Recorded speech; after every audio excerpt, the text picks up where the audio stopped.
Hello my dear friends and my dear students, welcome to our YouTube channel civil with Sudhir. So ಇವತ್ತಿನ ಈ ಒಂದು ವಿಡಿಯೋದಲ್ಲಿ PDO ಒಂದು notification ಬಂದಿದೆ ಆಯಿತಾ.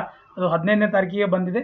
ಸೊ ದಟ್ ಅದ್ರ ಬಗ್ಗೆ ಕಂಪ್ಲೀಟ್ ಡೀಟೇಲ್ಸ್ನ ಇವತ್ತಿನ ವಿಡಿಯೋದಲ್ಲಿ ಕೊಡ್ತೀನಿ. ನಂಬರ್ ಆಫ್ ಪೋಸ್ಟ್ ಎಷ್ಟಿದೆ, HK ನಾನ್ HK, ಸಿಲೆಬಸ್ ಏನಿದೆ ಅದನ್ನು ಹೇಳ್ಕೊಡ್ತೀನಿ, ಎಕ್ಸಾಮ್ ಪ್ಯಾಟರ್ನ್ ಏನಿದೆ ಅದನ್ನು ಹೇಳ್ಕೊಡ್ತೀನಿ. ಆದಮೇಲೆ ಸೊ ಯಾವ ಥರ ನೀವು ಪ್ರಿಪೇರ್ ಆಗ್ಬೋದು ಗ್ರೂಪ್ C ಎಕ್ಸಾಮ್ಗೆ, JE ಎಕ್ಸಾಮ್ಗೆ ಮತ್ತು PDOಗೆ ಯಾವ ಥರ ಪ್ರಿಪೇರ್ ಆಗ್ಬೋದು ಅಂತ.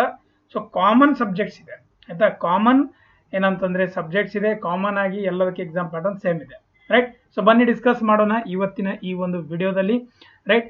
ಇನ್ನು ನಮ್ಮ ಚಾನಲ್ನ ಯಾರು ಸಬ್ಸ್ಕ್ರೈಬ್ ಮಾಡಿಲ್ಲ ದಯವಿಟ್ಟು ಚಾನಲ್ನ ಸಬ್ಸ್ಕ್ರೈಬ್ ಮಾಡಿ ಅಂತ ಹೇಳ್ತಾ ಈ ವಿಡಿಯೋನ ನಾನು ಸ್ಟಾರ್ಟ್ ಮಾಡ್ತಾ ಇದ್ದೀನಿ. ಸೊ ಈ ಅಧಿಸೂಚನೆ ಬಂದ್ಬಿಟ್ಟು ಅಂದರೆ ನೋಟಿಫಿಕೇಶನ್ ಬಂದ್ಬಿಟ್ಟು, ಸೊ ಈ ಒಂದು ಅಧಿಸೂಚನೆ ಬಂದ್ಬಿಟ್ಟು 15ನೇ ತಾರೀಕು ಬಂದಿರೋದು. ಸೊ ಇದು ಈಗ ನಾನು ಹೇಳ್ತಾ ಇರೋದು ಏನಂತಂದರೆ ಹೈದರಾಬಾದ್ ಕರ್ನಾಟಕದ್ದು ಏನಂತಂದರೆ ಹೇಳ್ತಾ ಇರೋದು 97 ಪೋಸ್ಟ್ ಬಂದಿದೆ, ರೈಟ್. ಹೈದರಾಬಾದ್ ಕರ್ನಾಟಕದ್ದು 97 ಪೋಸ್ಟ್ ಇದೆ. ಅದೇ RPCಯಲ್ಲಿ ನೀವು ನೋಡ್ಬೋದು. ಸೊ RPCಯಲ್ಲಿ ಎಷ್ಟು ಬಂದಿದೆ ಅದನ್ನು ಹೇಳ್ಕೊಡ್ತೀನಿ, ಒಂದು ನಿಮಿಷ. ಎಸ್, ಇಲ್ಲಿ ನೋಡಿ. ಸೊ RPCಯಲ್ಲಿ ಏನಂತಂದರೆ 150 ಪೋಸ್ಟ್ ಬಂದಿದೆ, ರೈಟ್. RPCಯಲ್ಲಿ 150 ಪೋಸ್ಟ್ ಬಂದಿದೆ. ಇಷ್ಟೇ ಚೇಂಜಸ್ ಇದೆ ಆ ನೋಟಿಫಿಕೇಶನ್ ಮತ್ತು ಈ ನೋಟಿಫಿಕೇಶನ್ಲಿ, ಮಿಕ್ಕಿರೋದೆಲ್ಲ ಸೇಮ್ ಇದೆ. ಸೊ ಇದ್ರದ್ದು ಡೇಟ್ ಏನಂತಂದರೆ ಅರ್ಜಿ ಸಲ್ಲಿಸುವ ದಿನಾಂಕ ನೋಡಿ 15/4 ಸ್ಟಾರ್ಟ್ ಆಗ್ತಾ ಇದೆ, 15/5ವರೆಗೂ ನೀವು ಅಪ್ಲೈ ಮಾಡ್ಬೋದು. ಅಂದರೆ ಮುಂದಿನ ತಿಂಗಳು ಇದ್ರದ್ದು 1 ತಿಂಗಳು ಆದಮೇಲೆ ಏನಂತಂದರೆ ಅಪ್ಲಿಕೇಶನ್ ಸ್ಟಾರ್ಟ್ ಆಗೋದಿದೆ. ಸೊ ಇದ್ರದ್ದು ಏನಂತಂದರೆ ಇಂಪಾರ್ಟೆಂಟು ಏನಿದೆ ಹೇಳ್ತೀನಿ, ಒಂದು ನಿಮಿಷ. ಇದು ಹೌ ಟು ಅಪ್ಲೈ ಇದೆ, ನಮಗೇನು ಬೇಡ ಇದು. ಇಲ್ಲಿದೆ ನೋಡಿ, ಆಯ್ಕೆ ವಿಧಾನ ಇಂಪಾರ್ಟೆಂಟ್ ಇದೆ. ಈಗ ತುಂಬ ಜನಕ್ಕೆ ಕನ್ನಡ ಮಾಧ್ಯಮದಲ್ಲಿ ತುಂಬ ಕನ್ಫ್ಯೂಷನ್ಸ್ ಮಾಡ್ಕೋತಾ ಇದ್ದಾರೆ. ದಯವಿಟ್ಟು ಕನ್ಫ್ಯೂಷನ್ಸ್ ಮಾಡ್ಕೊಳ್ಳೋಕೆ ಹೋಗಬೇಡಿ. ಯಾರು ಆಲ್ರೆಡಿ ನೀವು ಕನ್ನಡ ಎಕ್ಸಾಮ್ನ ಕ್ಲಿಯರ್ ಮಾಡಿದ್ದೀರಾ ಅವರು ಕನ್ನಡ ಎಕ್ಸಾಮ್ ಬರೆಯೋದು ಬೇಕಾಗಿಲ್ಲ, ಆಯಿತಾ. ಇದನ್ನು ತಿಳ್ಕೊಳ್ಳಿ. ಇಲ್ಲ ಸರ್ ನಾನು ಒಂದು ಸಲ ಬರೆದಿಲ್ಲ ಅಂತಂದರೆ ತುಂಬ ಸಿಂಪಲ್ ಆಗಿದೆ. 150 ಮಾರ್ಕ್ಸು ಇದು ಎಕ್ಸಾಮ್ ಇರುತ್ತೆ, ಆಯಿತಾ. ಒಂದು ಪ್ರಶ್ನೆ ಪತ್ರಿಕೆಯಲ್ಲಿ ಒಳಗೊಂಡಿರುತ್ತೆ, ಆಯಿತಾ. ಅಭ್ಯರ್ಥಿ ಪತ್ರಿಕೆ ಅರ್ಹತೆ ಹೊಂದಲು ಕನಿಷ್ಠ 50 ಮಾರ್ಕ್ಸ್ ತೊಗೊಳ್ಬೇಕು ಅಂತ ಅವ್ರು ಹೇಳ್ತಾ ಇದ್ರು, ರೈಟ್. ಇದು SSLC ಲೆವೆಲ್ ಇರುತ್ತೆ. ಅಬ್ಜೆಕ್ಟಿವ್ ಇರಲ್ಲ, ಇದು ಡಿಸ್ಕ್ರಿಪ್ಟಿವ್ ಇರುತ್ತೆ. ಯಾಕೆ ಅಂತಂದರೆ KPSC ಡಿಸ್ಕ್ರಿಪ್ಟಿವ್ ಇದೆ, KE ಅದು ಅಬ್ಜೆಕ್ಟಿವ್ ಟೈಪ್ ಮಾಡಿದ್ದಾರೆ, ರೈಟ್. ಬಟ್ ಇದ್ರದ್ದು ಡಿಸ್ಕ್ರಿಪ್ಟಿವ್ ಇರುತ್ತೆ. ಕನ್ನಡ ಭಾಷಾ ಪರೀಕ್ಷೆ, ಆಯಿತಾ. ಆಮೇಲೆ ಇಲ್ಲಿ ನೋಡಿ 35ರಷ್ಟು ಯಾವುದಕ್ಕೆ ಸೆಲೆಕ್ಷನ್ಗೆ 35 ಇದೆ. ಇದು ಅದರಲ್ಲಿ ಇದನ್ನು ಕೌಂಟ್ ಮಾಡೋದಿಲ್ಲ. ಸೊ ಸಿಂಪಲ್ ಆಗಿ ಇಲ್ಲಿ ನೋಡಿ. ಈಗ ನೆಕ್ಸ್ಟು ಪಠ್ಯಕ್ರಮ ಇಂಪಾರ್ಟೆಂಟ್ ಇದೆ. ಸ್ಪರ್ಧಾರ್ಥಕ ಪರೀಕ್ಷಾ ವಿಧಾನ ತುಂಬ ಇಂಪಾರ್ಟೆಂಟ್ ಇದೆ. ಸೊ ಇದರಲ್ಲಿ ನಿಮ್ಮೆಲ್ಲರಿಗೂ ಗೊತ್ತಿರೋ ಪ್ರಕಾರ 2 ಎಕ್ಸಾಮ್ಸ್ ಇರುತ್ತೆ, 2 ಪೇಪರ್ ಇದೆ.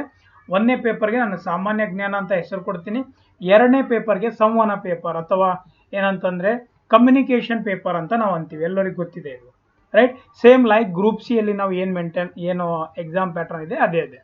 ಬಟ್ ಇಲ್ಲಿ ಚೇಂಜಸ್ ಏನಿದೆ ಗೊತ್ತಾ, ಇಲ್ಲಿ ಏನು ಜನರಲ್ ಸ್ಟಡೀಸ್ ಇದೆ ನೋಡಿ.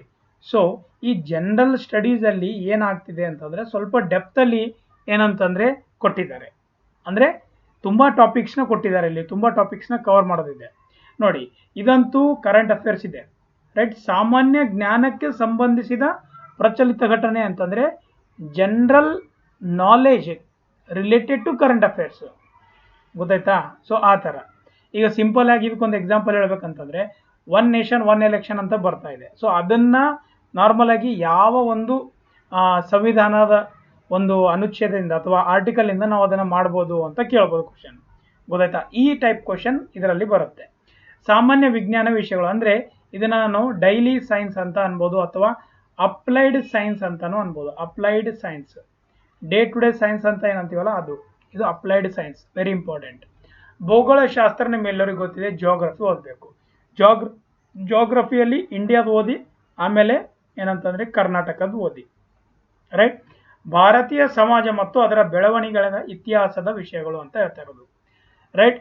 ಸೊ ಇದು ಏನಿದೆ ಅಂತಂದರೆ ಇದು ಹಿಸ್ಟ್ರಿ ಬಗ್ಗೆ ಕೇಳ್ತಾ ಇರೋದು ಅದು, ರೈಟ್. ಇದು ಹಿಸ್ಟ್ರಿ ಬಗ್ಗೆ. ಇಲ್ಲಿ ನೋಡಿ ಇವು 2 ಲೈನ್ ಅದೇ ಇದೆ, ಇವು 2 ಲೈನು ಇದನ್ನು ಕರ್ನಾಟಕ ಮತ್ತು ಭಾರತದ ಇತಿಹಾಸ ಇದೆ. ಸೊ ಇಲ್ಲಿ ಏನು ಮಾಡಿದ್ದಾರೆ, ಹಿಸ್ಟ್ರಿದೇ ಒಂದು ಸಪ್ರೇಟ್ ಆಗಿ ಒಂದು ಟಾಪಿಕ್ ಕೊಟ್ಟಿದೆ, ಭಾರತೀಯ ಸಮಾಜ ಮತ್ತು ಅದರ ಬೆಳವಣಿಗೆ ಅಂತ. ಸೊ ಈ ಟೈಪ್ ನಾವು ಅಂಡರ್ಸ್ಟ್ಯಾಂಡ್ ಮಾಡ್ಕೋಬೇಕಾಗುತ್ತೆ.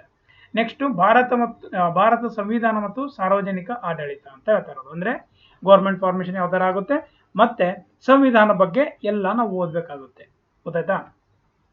ಪ್ರಾಯೋಗಿಕ ಜ್ಞಾನ ಅಂತ ಕೊಟ್ಟಿದ್ದಾರೆ ನೋಡಿ. ಮತ್ತು ಬೌದ್ಧಿಕ ಸಾಮರ್ಥ್ಯದ ವಿಷಯಗಳು. ನಾವು ಏನಂತೀವಿ ಇದಕ್ಕೆ ಪ್ರಾಯೋಗಿಕ ಅಂದರೆ ಪ್ರಾಕ್ಟಿಕಲಿ, ಆಯಿತಾ. ಪ್ರಾಕ್ಟಿಕಲಿ ಏನು ಅಂತಂದರೆ ನಮಗೆ ನಾಲೆಜ್ ಇರಬೇಕು. ಬೌದ್ಧಿಕ ಸಾಮರ್ಥ್ಯ ಅನ್ನೋದು ಮೆಂಟಲ್ ಎಬಿಲಿಟಿ, ಆಯಿತಾ. ಮೆಂಟಲ್ ಎಬಿಲಿಟಿ ಬಗ್ಗೆ ಓದಿ, ಅದು SSLC ಲೆವೆಲ್ ಕೇಳ್ತಾರೆ ಕ್ವಶನ್ಸು, ಆಯಿತಾ. ಕರ್ನಾಟಕದ ಸಾಮಾಜಿಕ ಸಾಂಸ್ಕೃತಿಕ ಇತಿಹಾಸ, ಇದೆಲ್ಲ ಇತಿಹಾಸದಲ್ಲಿ ಬಂದ್ಬಿಡುತ್ತೆ, ರೈಟ್. ನೋಡಿ ಈ ಟೈಪ್ ಸಪ್ರೇಟಾಗಿ ಕೊಟ್ಟಿದ್ದಾರೆ ಅಂದರೆ ಸ್ವಲ್ಪ ಅದಕ್ಕೆ ನೀವು ಇಂಪಾರ್ಟೆನ್ಸ್ ಕೊಡಬೇಕಾಗುತ್ತೆ, ಅದಕ್ಕೆ ಕೊಟ್ಟಿರೋದು, ಗೊತ್ತಾಯ್ತಾ. ಅದಾದಮೇಲೆ ಸ್ವಾತಂತ್ರ್ಯ ನಂತರದಲ್ಲಿ ಕರ್ನಾಟಕ ಭೂ ಸುಧಾರಣೆ ಮತ್ತು ಸಾಮಾಜಿಕ ಬದಲಾವಣೆ ವಿಷಯಗಳು, ಅಂದರೆ ಲ್ಯಾಂಡ್ ರೆಕಾರ್ಡ್ಸ್ ಬಗ್ಗೆ ಇಲ್ಲಿ ಸ್ವಲ್ಪ ಕೊಟ್ಟಿದ್ದಾರೆ. ಭೂ ಸುಧಾರಣೆ ಯಾವ್ಯಾವ ಥರ ಆಯಿತು ಸ್ವತಂತ್ರ ಆದಮೇಲೆ. ಕರ್ನಾಟಕ ಅರ್ಥವ್ಯವಸ್ಥೆ ಅಂದರೆ ಕರ್ನಾಟಕದ್ದು ಎಕನಾಮಿಕ್ಸ್ ನಾವು ಓದಬೇಕಾಗುತ್ತೆ. ಯಾವ ಥರ ಫಾರ್ಮೇಷನ್ ಆಗಿದೆ, ಯಾವ ಥರ ಏನೇನು ಕಲೆಕ್ಷನ್ ಆಗುತ್ತೆ, ಯಾವ್ಯಾವ ಥರ ಏನಂತಾರೆ ಅಂದರೆ ಎಕನಾಮಿ ನಡೆಯುತ್ತೆ ನಮ್ಮ ಸ್ಟೇಟ್ದು, ಅದರ ಬಗ್ಗೆ. ನೆಕ್ಸ್ಟು ಏನಂತಂದರೆ ಕರ್ನಾಟಕ ಪರಿಸರ, ಒಂದು ನಿಮಿಷ ಇಲ್ಲಿದೆ, ಗ್ರಾಮೀಣಾಭಿವೃದ್ಧಿ ಪಂಚಾಯತ್ ರಾಜ್ ಸಂಸ್ಥೆಗಳು ಮತ್ತು ಗ್ರಾಮೀಣ ಸಹಕಾರಿ ಸಂಸ್ಥೆ ಅಂದರೆ ಕೋಆಪರೇಟಿವ್ ಸೊಸೈಟಿ RDPR, ಇದ್ರ ಬಗ್ಗೆ ಕಂಪ್ಲೀಟ್ ಆಗಿ ತಿಳ್ಕೊಬೇಕಾಗುತ್ತೆ. ಕರ್ನಾಟಕ ಪರಿಣಾಮಕಾರಿ ಆಡಳಿತಕ್ಕಾಗಿ ವಿಜ್ಞಾನ ಮತ್ತು ತಂತ್ರಜ್ಞಾನದ ಪಾತ್ರ ಕುರಿತು ವಿಷಯ, ಇದು ಕರೆಂಟ್ ಅಫೇರ್ಸಲ್ಲೇ ಬರುತ್ತೆ, ರೈಟ್. ಇದನ್ನು ಕರೆಂಟ್ ಅಫೇರ್ಸಲ್ಲಿ ನಾವು ಓದ್ಬೋದು. ಆಮೇಲೆ ಕರ್ನಾಟಕದ ಪರಿಸರ ಸಮಸ್ಯೆ ಅಂದರೆ ಇದು ಎನ್ವೈರ್ಮೆಂಟಲ್ ಇಶ್ಯೂಸ್ ಏನಿದೆ ನಮ್ಮ ಈಗ ಕರ್ನಾಟಕದಲ್ಲಿ ಪ್ರೆಸೆಂಟ್, ಅದ್ರ ಬಗ್ಗೆ, ಆಯಿತಾ. ಬೌದ್ಧಿಕ ಸಾಮರ್ಥ್ಯದ ವಿಷಯಗಳು, ಮೆಂಟಲ್ ಅಬಿಲಿಟಿ ಮತ್ತು ಸ್ವಲ್ಪ ರೀಸನಿಂಗು ಬರುತ್ತೆ, ರೈಟ್. ಸೊ ಇದು ಏನಿದೆ ಇವಾಗ ಈ ಸಿಲೆಬಸ್ ಬಂದ್ಬಿಟ್ಟು ಇದು ಜನರಲ್ ಸ್ಟಡೀಸ್ ಇದೆ, ರೈಟ್. ಇದು ಬಂದ್ಬಿಟ್ಟು ಜನರಲ್ ಸ್ಟಡೀಸ್ದು. ಆಮೇಲೆ ಪತ್ರಿಕೆ 2 ಅಲ್ಲಿ ನೋಡಿ 35-30 ಇದಂತೂ ನೀವು ಕಂಪಲ್ಸರಿ ಸ್ಕೋರ್ ಮಾಡ್ಬೇಕಂತಂದರೆ ಇದೊಂದೇ ಪೇಪರ್ ನಿಮಗೆ ಸ್ಕೋರ್ ಮಾಡೋಕ್ಕೆ ಒಳ್ಳೆ ಚಾನ್ಸ್ ಇದೆ. ಬಿಕಾಸ್ ನೀವು ಇವು ಮೂರನ್ನ ಚೆನ್ನಾಗಿ ಪ್ರಾಕ್ಟೀಸ್ ಮಾಡಿದ್ರೆ you can score very very good marks in second paper. Kannada ಅಷ್ಟು ಈಸಿ ಇರೋದಿಲ್ಲ, ಆಯಿತಾ. ಇಂಗ್ಲೀಷು ಕಂಪ್ಯೂಟರ್, ಯಾಕೆಂದರೆ ಎಲ್ಲರೂ ಅವ್ರಿಗೂ ಗೊತ್ತಿದೆ, ಎಲ್ಲರೂ ಇದಕ್ಕೆ ಪ್ರಿಪೇರ್ ಆಗ್ತಾರೆ ಅಂತ. ಸೊ ಇದ್ರದ್ದು ಲೆವೆಲ್ ಅವರು ಇನ್ಕ್ರೀಸ್ ಮಾಡ್ತಾರೆ, ಗೊತ್ತಾಯ್ತಾ. ಇದನ್ನು ಚೆನ್ನಾಗಿ ತಿಳ್ಕೊಳ್ಳಿ. ಸೊ ಅದಕ್ಕೆ ನೀವೇನು ಮಾಡಬೇಕಂದ್ರೆ ಪೇಪರ್ 1 ಆಗಲಿ ಪೇಪರ್ 2 ಆಗಲಿ ಎರಡಕ್ಕೂ 50-50% ವೇಟೇಜ್ನ ಕೊಟ್ಟು ಸ್ಟಡಿ ಮಾಡಬೇಕು ಯಾವತ್ತೂ, ಆಯಿತಾ. ಏನು ಮಾಡ್ತೀರಾ ನೀವು ಬರೀ ಪೇಪರ್ 2ನೇ ಓದ್ತೀರಾ, ಪೇಪರ್ 1 ಓದೋದಿಲ್ಲ. ಸೊ ಅದನ್ನು ಬ್ಯಾಲೆನ್ಸ್ ಆಗಿ ಇಟ್ಕೊಂಡ್ಬಿಟ್ಟು ಓದಿ ಅಂತ ನಾನು ಹೇಳ್ತಾ ಇರೋದು, right.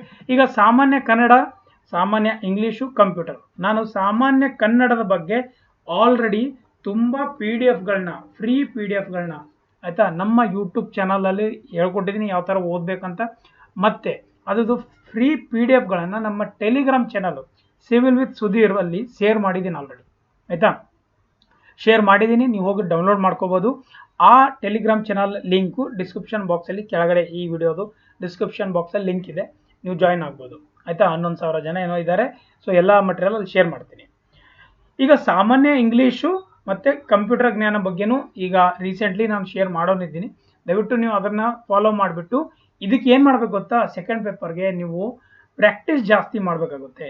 You have to make practice more, practice ಜಾಸ್ತಿ ಮಾಡಬೇಕು, ಗೊತ್ತಾಯ್ತಾ. ಪ್ರಾಕ್ಟೀಸ್ ಜಾಸ್ತಿ ಮಾಡಿದ್ರೆ ನಿಮಗೆ ಈಸಿ ಆಗುತ್ತೆ, ರೈಟ್. ಪ್ರಾಕ್ಟೀಸ್ ಜಾಸ್ತಿ ಮಾಡಬೇಕು. ನೆಕ್ಸ್ಟು ಈಗ ಇಲ್ಲಿ ಹೇಳೋದೇನಿಲ್ಲ ಜಾಸ್ತಿ, ಏನಂತಂದರೆ ಇವು ನಂಬರ್ ಆಫ್ ಪೋಸ್ಟ್ ಇದೆ, ಇದು ಎಲ್ಲ ನೋಡ್ಕೋಬೋದು ನೀವು. 97 ಪೋಸ್ಟ್ ಇದೆ, ಅದರ ಬಗ್ಗೆ ಇಲ್ಲಿ ಹೇಳ್ತಾ ಇರೋದು, ರೈಟ್. ಅದನ್ನು ಬಿಟ್ಟು ಇಲ್ಲಿ ಹೇಳೋದೇನು ಬೇರೆದೇನೂ ಇಲ್ಲ, ಆಲ್ಮೋಸ್ಟು ನಾನು ಕವರ್ ಮಾಡಿದ್ದೀನಿ, ರೈಟ್. ಸೊ ಐ ಹೋಪ್ ನಿಮಗೆ ಇದ್ರ ಬಗ್ಗೆ ಎಲ್ಲ ಗೊತ್ತಾಗಿದೆ ಅಂತ ಅನ್ಕೋತೀನಿ. PDO RPC 150 ಪೋಸ್ಟ್ ಇದೆ, ಆಯಿತಾ. ಇಲ್ಲಿ ಇನ್ನೊಂದು ವೇತನ ಶ್ರೇಣಿ ನೋಡಿ, ಆಯಿತಾ. ನಮ್ಮ JEಗೆ 33,000 ಸಮಥಿಂಗ್ 450 ಏನೋ ಬರುತ್ತೆ, ಬಟ್ ಇಲ್ಲಿ 37 ಅಂದರೆ 38,000 ಇದೆ ಆಲ್ಮೋಸ್ಟ್. ಸೊ ಅದಕ್ಕಿಂತನೂ ಸ್ವಲ್ಪ ಜಾಸ್ತಿ ಏನಂತಂದರೆ ವೇತನ ಶ್ರೇಣಿ ಇದೆ. ಇದರಲ್ಲೆಲ್ಲ ಆ್ಯಡಪ್ ಆಗಿ 45,000 ಆರಾಮಾಗಿ ಆ್ಯಸ್ ಎ AE ಲೆವೆಲ್ ನಿಮಗೆ ಪೋಸ್ಟ್ ಇದು ಬರುತ್ತೆ, ಗೊತ್ತಾಯ್ತಾ. AE ಲೆವೆಲ್ ಏನು ನಮಗೇನು ಸ್ಯಾಲ್ರಿ ಬರುತ್ತಲ್ಲ ಆ ಪೋಸ್ಟ್ಗೆ ಈ ಸ್ಯಾಲ್ರಿ ಬರುತ್ತೆ. ಬಟ್ ಇದು ಗ್ರೂಪ್ C ಇದೆ, ಅದನ್ನೇ ನೆನಪಿರಲಿ, ಅಷ್ಟು ಚೆನ್ನಾಗಿ ಸ್ಯಾಲ್ರಿ ಕೊಡ್ತಾರೆ, ರೈಟ್. ಸೊ ಅದಕ್ಕೆ ಚೆನ್ನಾಗಿ ಓದಿ ದಯವಿಟ್ಟು. ಸೊ ಏನೇ ಡೌಟ್ ಇದ್ದರೂ ಕಮೆಂಟ್ ಬಾಕ್ಸಲ್ಲಿ ಕಮೆಂಟ್ ಮಾಡಿ ಅಂತ ಹೇಳ್ತಾ ಈ ವಿಡಿಯೋನ ಇಲ್ಲೇ ಮುಗಿಸ್ತಾ ಇದ್ದೀನಿ. Thank you, have a nice day. We will meet in the next video.